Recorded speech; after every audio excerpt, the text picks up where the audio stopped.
ম্যায় হোনা কিংবা ওম শান্তি ওমের সেই জাদুকরী জুটির কথা মনে আছে? শাহরুখ খান আর ফারাহ খান যখনই এক হয়েছেন, বক্স অফিস কেঁপে উঠেছে।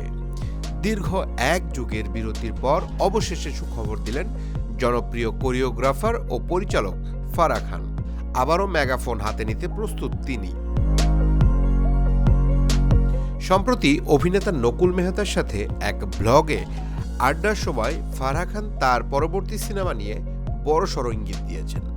নকুল যখন তাকে প্রশ্ন করেন ইউটিউব ছেড়ে তিনি কবে আবার আগের মতো ধামাকা সিনেমা বানাবেন, উত্তরে ফারাহ যা বললেন তা শুনে শাহরুখ ভক্তরা খুশিতে পাগল হতে পারেন।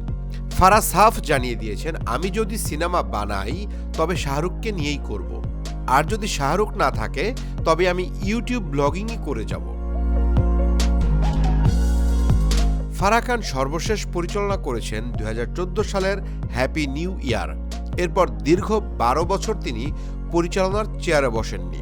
তবে এবার তিনি জানালেন তার পরিকল্পনা একদম তৈরি। তার ছেলেমেয়েরা কলেজে উঠলেই অর্থাৎ এই বছরের শেষের দিকেই তিনি নতুন সিনেমার কাজ শুরু করতে পারেন। বর্তমানে ইউটিউব ব্লগিংয়েও তিনি বেশ জনপ্রিয়। রাঁধুনি দিলীপের সাথে তার খুনসুটি নেটিজেনদের বেশ পছন্দ। কিন্তু ভক্তরা তো চায় সেই পুরনো ফারাহকে, যিনি পর্দায় ম্যাজিক তৈরি করেন। অন্যদিকে বলিউড বাদশাহ শাহরুখ খান 2023 সালে পাঠান, জওয়ান আর ডাঙ্কি দিয়ে বক্স অফিস রাজত্ব করার পর 2026-এ ফিরছেন কিং সিনেমা নিয়ে। এর মধ্যেই যদি ফারাহ খানের সাথে নতুন প্রজেক্টের ঘোষণা আসে তবে তা হবে সোনায় সোহাগা। ইউটিউব স্টার ফারাহ নাকি পরিচালক ফারাহ, কাকে আপনার বেশি পছন্দ? আর শাহরুখ ফারাহ জুটির নতুন সিনেমা নিয়ে আপনি কতটা এক্সাইটেড?